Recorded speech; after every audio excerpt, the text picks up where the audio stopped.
আসসালামু আলাইকুম ফুটবল প্রেমীরা। কেন বাদ পড়লেন ক্যাসিমিরো? নেইমারকে চাইলেই রাখতে পারতেন কোচ। যুক্তরাষ্ট্রে 21শে জুন শুরু হতে যাওয়া কোপা আমেরিকার জন্য 23 সদস্যের স্কোয়াড ঘোষণা করেছে ব্রাজিল।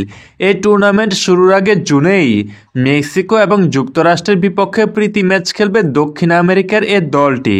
কোপা আমেরিকার জন্য দল ঘোষণা করা এই স্কোয়াড থেকে প্রীতি ম্যাচ খেলবে ব্রাজিল দল।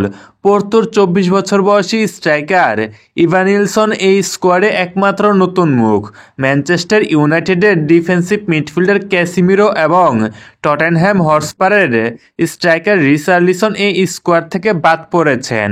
32 বছর বয়সী ক্যাসিমিরো বাদ পড়ার প্রসঙ্গে সংবাদ সম্মেলনে ব্রাজিল কোচ দরিবাল জুনিয়র বলেন, ম্যানচেস্টারে 3 মাস আগে তার সঙ্গে আমার কথা হয়েছে। তার এবং দল নিয়ে আমার ভাবনা কি সেসব তাকে বুঝিয়ে বলেছি। এখানে ব্রাজিল কোচ হয়তো 2026 বিশ্বকাপ পরিকল্পনায় ক্যাসিমিরোকে না রাখার ইঙ্গিতই দিচ্ছেন। তবে যদি কেউ তার অভাব পূরণ করতে না পারে তাহলে এখানে তিনিই থাকবেন। ক্যাসিমিরো মাত্রই ইনজুরি থেকে ফিরেছেন, তাই হয়তো তাকে আরেকটু সময় দিয়েছেন কোচ। এদিকে নেইমার কোপা আমেরিকার এই স্কোয়াডে জায়গা পাননি। চোট থেকে এখনও পুরোপুরি সেরে উঠতে পারেননি ব্রাজিলিয়ান এ ফরোয়ার্ড। তার এখন পুনর্বাসন চলছে, যার কারণে কোচ তাকে নিয়ে কোনো রিস্ক নিতে চাননি। তার কোপা আমেরিকা খেলতে না পারার বিষয়টি ব্রাজিল দলের চিকিৎসক রদ্রিগো লাসমার গত বছর ডিসেম্বরে বলেছিলেন। তবে এত দ্রুত সুস্থ হয়ে উঠবেন তিনি কেউ ভাবেননি। কোপা আমেরিকার মাঝপথে তিনি পুরোপুরি ফিট থাকবেন, কিন্তু তখন খেলার জন্য কতটা প্রস্তুত থাকবেন সেটা নিয়ে প্রশ্ন থেকেই যেত। যার কারণে দরিবাল নেইমারকে ছাড়াই দল ঘোষণা করেছেন।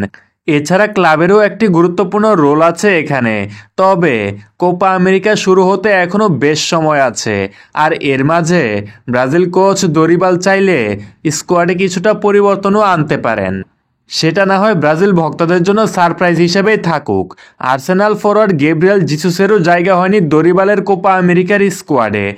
ক্লাবের হয়ে ম্যাচে চোটে পড়ে রিচার্লিসন জায়গা হয়নি বলে জানিয়েছেন দরিবাল। দীর্ঘদিন ধরে নিজের নামের সাথে সুবিচার করতে পারছিলেন না ব্রাজিলিয়ান এই স্ট্রাইকার। ব্রাজিলের ঘোড়া ফুটবল থেকে এই স্কোয়াডে 3 জনকে ডাকা হয়েছে: গোলকিপার বেন্তো, ফুলব্যাক অ্যারেনা এবং স্ট্রাইকার এন্দ্রিক। 17 বছর বয়সী এন্দ্রিক এর মধ্যে রিয়াল মাদ্রিদে যোগ দেওয়া নিশ্চিত করেছে। বয়স 18 পূর্ণ হলে এ বছরের জুলাইয়ে রিয়ালে যোগ দিবেন এন্দ্রিক। সবশেষ 2021 সালে কোপা আমেরিকার ফাইনালে আর্জেন্টিনার কাছে 1-0 গোলে হেরেছিল ব্রাজিল। আর এর আগে 2019 সালে কোপা আমেরিকা জিতেছিল 5 বারের এই বিশ্ব চ্যাম্পিয়নরা।